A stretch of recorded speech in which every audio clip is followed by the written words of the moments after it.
Guys, this is Ashley back with another video. Before we get into the video, like, comment, and subscribe to the channel. Make sure you turn on post notifications. And let's start off with Megan Thee Stallion, because people have been asking me my thoughts on her virtual tour that she's doing in the summer. Okay, now it's a 30-minute set, and she's doing 10 shows throughout the summer. I don't know if this is gonna really help Megan Thee Stallion, but I do feel like, it's a way for her to make some money. Do I feel like it's going to help increase her brand or, people are going to buy her music more? No.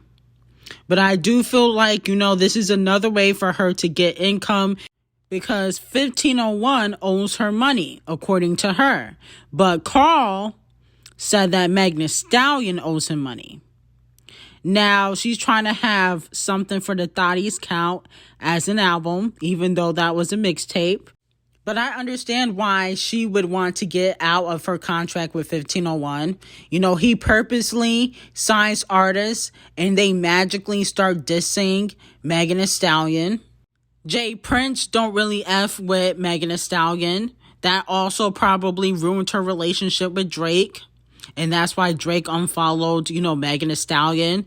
Plus, Drake is not cool with Tory Lanez. So I understand why she wants to move out of 1501.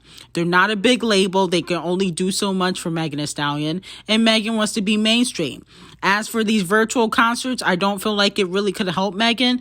But like I said before, it's another way for her to get a bag. So let me know how you guys feel about that. Moving on to Nicki Minaj.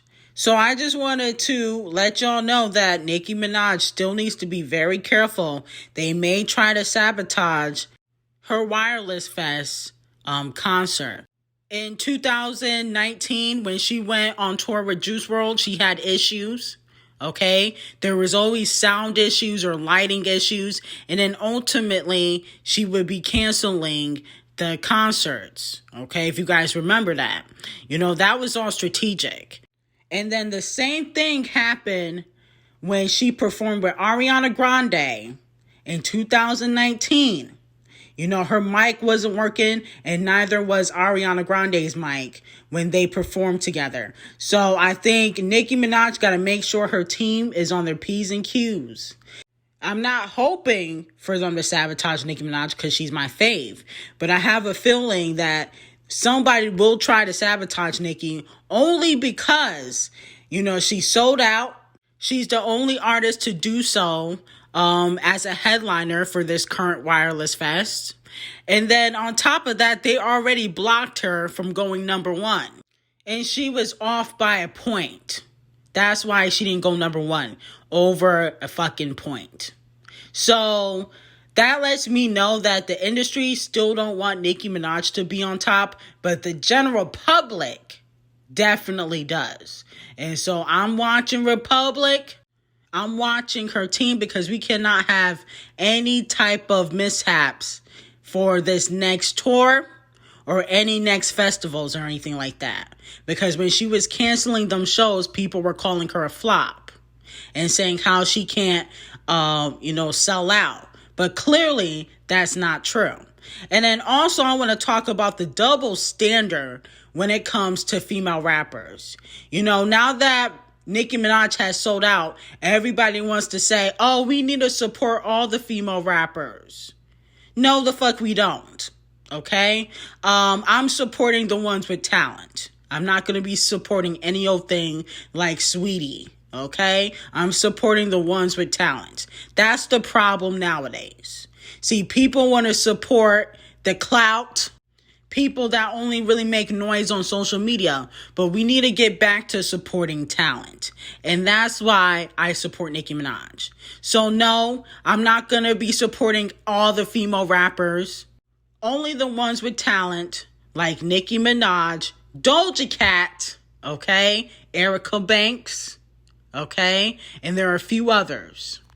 Moving on to Remy Ma, she did an interview on Hot 97, and basically she talked about how female rappers, a lot of them that are popular, don't have a balance between talking about sex and actually bringing bars, okay? Let me know if you guys agree with Remy Ma. Part of me feels like Remy Ma is just jealous because she's not on top, okay? After she dissed Nicki Minaj, and that basically ruined her career. But she does have a point, though.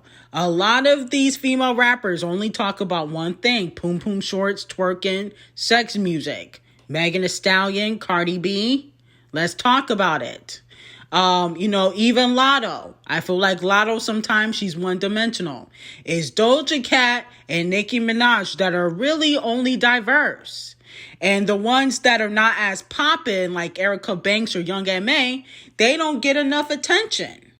But I remember Remy Ma was trying to be sexy, and she was dumbing it down with the bars when she did that trash record with Chris Brown and another trash record with A Boogie.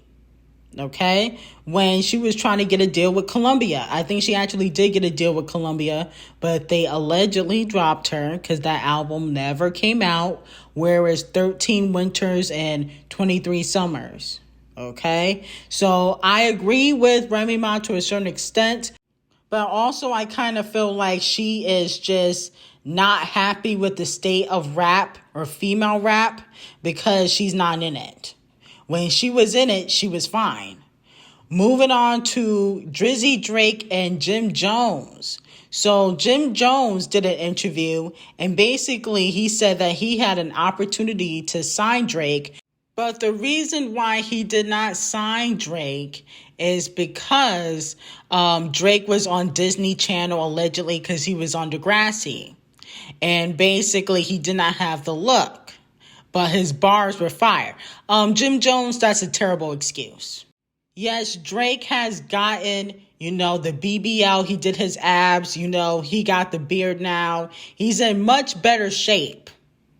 But at the end of the day, all you had to do was spend a little money on him, and he would have been fine. Okay? That's a terrible excuse talking about he did not have a look. Most of these artists don't have the look right away. Cardi B had to get her teeth fixed before she signed with Atlantic. Same thing with Dream Doll. Okay? She got, a BBL or her butt done. Nicki Minaj got her butt done. So if you spend money on the artist, you would be fine. So you wanted to take the cheap route. Okay, it's never going to be 100% all the time. And nobody cares that you missed out on the opportunity to sign to Drake anyway. Because at the end of the day, he made the right decision by going with Wayne. He's more successful now, so it's your loss. I would not be bragging about that. That's like, Camel Face coming out and saying, listen, Doja Cat used to be under Rock Nation. That's an L.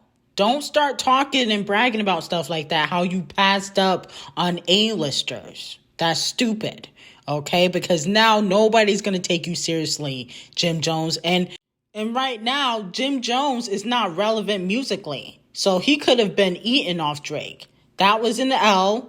And, I would not go talking about that situation. Okay? All you had to do was spend a little bread on Drake, get him a stylist, fix up his look, then, it would have been up.